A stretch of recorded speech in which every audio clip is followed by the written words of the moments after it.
जरा सोचिए, एक कंपनी जो बनी तो थी सिर्फ पैसा कमाने के लिए, वो एक पूरे उपमहाद्वीप की मालिक कैसे बन गई।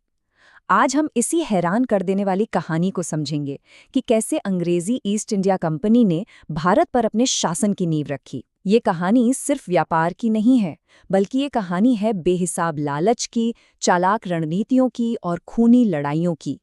तो सवाल यही है कि आखिर ये हुआ कैसे? एक कंपनी जो यहाँ मसाले और कपड़े बेचने आई थी, उसने दुनिया के सबसे अमीर साम्राज्यों में से एक को घुटनों पर कैसे ला दिया? चलिए, इस बड़ी पहेली को सुलझाने के लिए कहानी की बिल्कुल शुरुआत में चलते हैं। तो कहानी की जड़ें जाती हैं साल 1453 में, जब कॉन्स्टेंटिनोपल पर तुर्कों ने कब्जा कर लिया।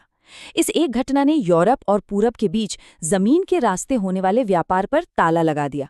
यूरोप में मसालों और रेशम के लिए हाहाकार मच गया, और यहीं से शुरू हुई पूरब के खजानों तक पहुंचने के लिए एक नई समुद्री होड़। इस दौड़ में वैसे तो कई देश शामिल हुए, लेकिन 18वीं सदी आते आते मैदान में सिर्फ दो बड़े खिलाड़ी बचे थे। एक तरफ थी अंग्रेजी ईस्ट इंडिया कंपनी और दूसरी तरफ उसकी सबसे बड़ी दुश्मन फ्रांसीसी कंपनी। और अब ये तय हो चुका था कि भारत का मुकद्दर इन दोनों की टक्कर से ही लिखा जाएगा। ये समझने के लिए कि अंग्रेज क्यों जीते और फ्रांसीसी क्यों हारे, हमें इन दोनों कंपनियों के काम करने के तरीके को समझना होगा। मकसद तो एक ही था, भारत पर कंट्रोल, लेकिन उनके मॉडल में जमीन आसमान का फर्क था। देखिए, एक तरफ थी अंग्रेजी ईस्ट इंडिया कंपनी। इसे आज की भाषा में एक प्राइवेट स्टार्टअप समझ लीजिए। 217 शेयर होल्डर्स ने पैसा लगाया था और उनका सिर्फ एक ही मकसद था, प्रॉफिट यानी मुनाफा। इसकी वजह से वो बहुत तेज, आक्रामक और किसी भी हालात में ढल जाने वाले थे। और दूसरी तरफ फ्रांसीसी कंपनी, ये बिल्कुल एक सरकारी दफ्तर जैसी थी, जिसका सारा पैसा सीधे फ्रांस के राजा की तिजोरी से आता था। वो बहुत धीमी थी और व्यापार से ज्यादा फ्रांस के राजनीतिक मकसद को पूरा करने में लगी रहती थी। और यही फर्क आगे चलकर उनकी हार की सबसे बड़ी वजह बना। और ये जो सोच का फर्क था ना, इसका असर जमीन पर साफ साफ दिखने लगा। अंग्रेजों ने बड़ी चालाकी से भारत के तटों पर अपने 3 मजबूत अड्डे बना लिए। मद्रास, बॉम्बे और कैलकाटा। ये सिर्फ व्यापार के गोदाम नहीं थे, ये थे आने वाले साम्राज्य के 3 मजबूत पिलर। उन्होंने सिर्फ व्यापार का नहीं, बल्कि ताकत का एक जाल बुनना शुरू कर दिया था। अब देखिए, जब इतना पैसा और ताकत हाथ में आती है तो लालच भी बढ़ता है। ये कंपनियां अब सिर्फ व्यापारी नहीं रहीं, ये बन गई पॉलिटिकल प्लेयर। और जब व्यापार और राजनीति आपस में टकराते हैं तो चिंगारी उठना तो तय है। यहीं से असली संघर्ष की शुरुआत हुई। इस पूरे झगड़े की जड़ में था एक छोटा सा कागज का टुकड़ा। नाम था दस्तक। आसान भाषा में कहें तो ये कंपनी के लिए एक तरह का फ्री ट्रेड पास था। मतलब कंपनी जो भी माल लाए ले जाए, उस पर कोई टैक्स नहीं लगेगा। ये एक बहुत बड़ा फायदा था, जो उन्हें बाकी व्यापारियों से बहुत आगे रखता था। और फिर साल 1717 में मुगल सम्राट फर्रुखसियर ने एक शाही फरमान जारी कर दिया, जिससे इस दस्तक की ताकत और भी बढ़ गई।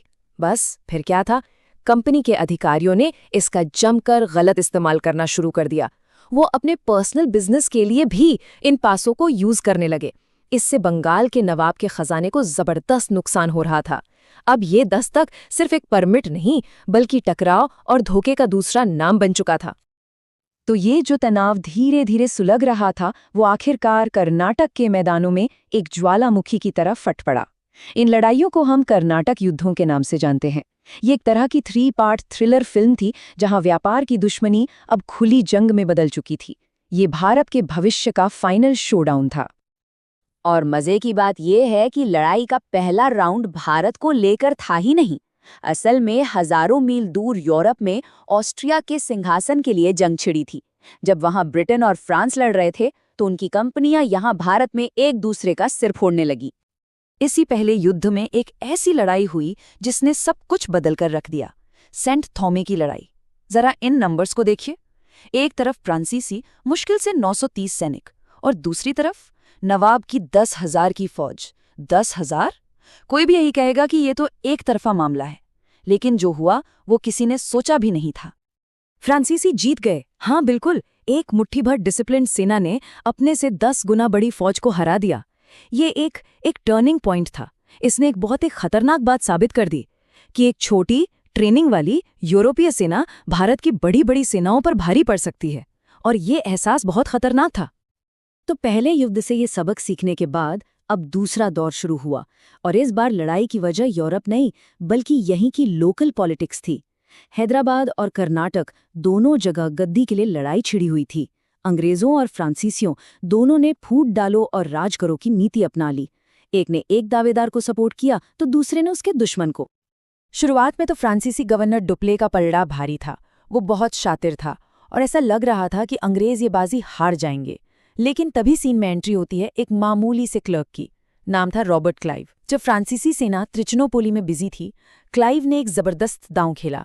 उसने सीधे दुश्मन की राजधानी आरकोट पर ही हमला कर दिया। ये एक ऐसा मास्टर स्ट्रोक था जिसने हारी हुई बाजी को पलट कर रख दिया। और फिर आया तीसरा और आखिरी दौर। फ्रांसीसी ताबूत में आखिरी कील ठोकी गई तीसरे कर्नाटक युद्ध में। एक बार फिर यूरोप में जंग छिड़ी और उसकी आग भारत तक पहुंच गई। 1760 में वॉन्डीवॉश की लड़ाई, ये वो फाइनल मैच था जिसमें अंग्रेजों ने फ्रांसीसियों को ऐसी हार दी कि भारत में उनके सारे सपने हमेशा हमेशा के लिए चकनाचूर हो गए। तो वॉन्डीवॉश के बाद पिक्चर बिल्कुल क्लियर थी। मुकाबला खत्म हो चुका था। अब भारत में सिर्फ एक ही यूरोपीय ताकत बची थी, अंग्रेजी ईस्ट इंडिया कंपनी। एक कंपनी जो व्यापार करने आई थी, अब वो शासक बनने जा रही थी और भारत के लिए एक नए और शायद एक काले अध्याय की शुरुआत होने वाली थी। इस जीत पर कागजी मुहर लगी 1763 की पेरिस की संधि से। इस संधि में साफ साफ कहा गया कि फ्रांसीसी भारत में अपने ट्रेडिंग पोस्ट रख तो सकते हैं, लेकिन उनकी किलेबंदी नहीं कर सकते। सीधे शब्दों में कहें तो उनसे उनकी सैन्य ताकत पूरी तरह छीन ली गई। खेल खत्म। अंग्रेजी ईस्ट इंडिया कंपनी अब अकेली बॉस थी। और ये पूरी कहानी हमें एक बहुत बड़े सवाल के साथ छूट जाती है। जरा सोचिए, अगर उस दिन वॉन्डीवॉश में नतीजा उल्टा होता, अगर क्लाइव की जगह डुप्ले की जीत होती, अगर फ्रांसीसी जीत गए होते, तो आज का भारत कैसा दिखता? ये एक ऐसा सवाल है जिसका जवाब इतिहास की किताबों में नहीं है, पर सोचने पे जरूर मजबूर करता है। इस पर विचार जरूर करिएगा। अगली बार फिर मिलेंगे।